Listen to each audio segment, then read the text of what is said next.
The much-anticipated Apple iPad hit the shelves yesterday. Didn't stay there too long as consumers snatched up hundreds of thousands of these new devices. Some think the iPad is a game changer. Here's what one new owner said in Philadelphia.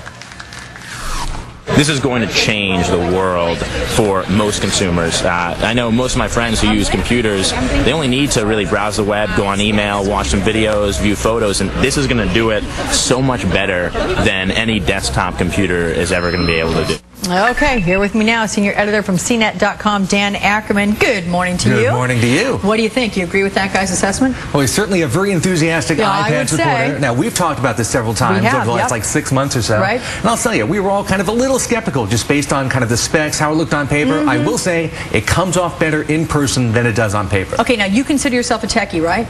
A little bit, yeah. All right, I was reading that a lot of techies are like, not so much. That's what we were like, sort of based on, you know, the technology enthusiast, the average guy out there. Just because they left just enough stuff out of this initial version for kind of tech enthusiasts to say, oh, it doesn't have the webcam, it won't play Flash, the 3G version is coming later and it's more expensive.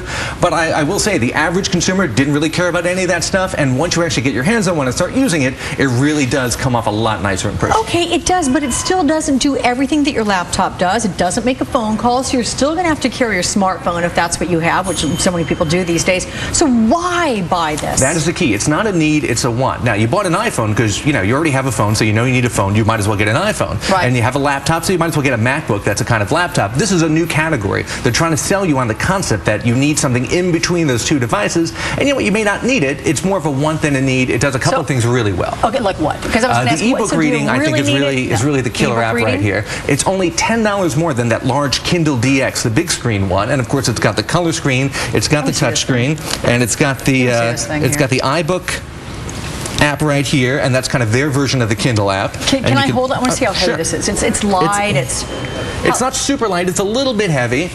Oh, but it's kind of thin, right? Yeah. But it feels kind of solid. And it's got that touch screen, it's got the color screen, so it's got all the things we wish was on the Kindle DX. And of course, now they have the Kindle app for Amazon. They just rushed that out like literally Friday night. So now you can get your Kindle books on here in a really nice format too, and that's almost as good as the iBooks app. So if you bought books on your Kindle, you can just pull them right into this. Okay. What about the expectation of sales? They've doubled plus what they expected for the first day. Who was the person that was out there buying? Well, I'll tell you, I went around to a couple of stores yesterday during the launch. I went to an Apple store, and then I went to a Best Buy, which also had them. At the Apple store, just before they opened at like 9 o'clock in the morning, big lines outside, lots of cheering, lots of screaming, you know, a big kind of party atmosphere. Right. Then I went by a Best Buy. There's not really a crowd there, but they would give you a little pre-order ticket to pick one up later in the day if you wanted, but they had some left. Then I went by in the afternoon, Apple store, not a huge line, and they had plenty of Kindles left. I mean, plenty of iPads left. They were still pretty excited about it. And then Best Buy, they said they had almost sold out. They had like 4 left, but they only had like 15 or 20 per store.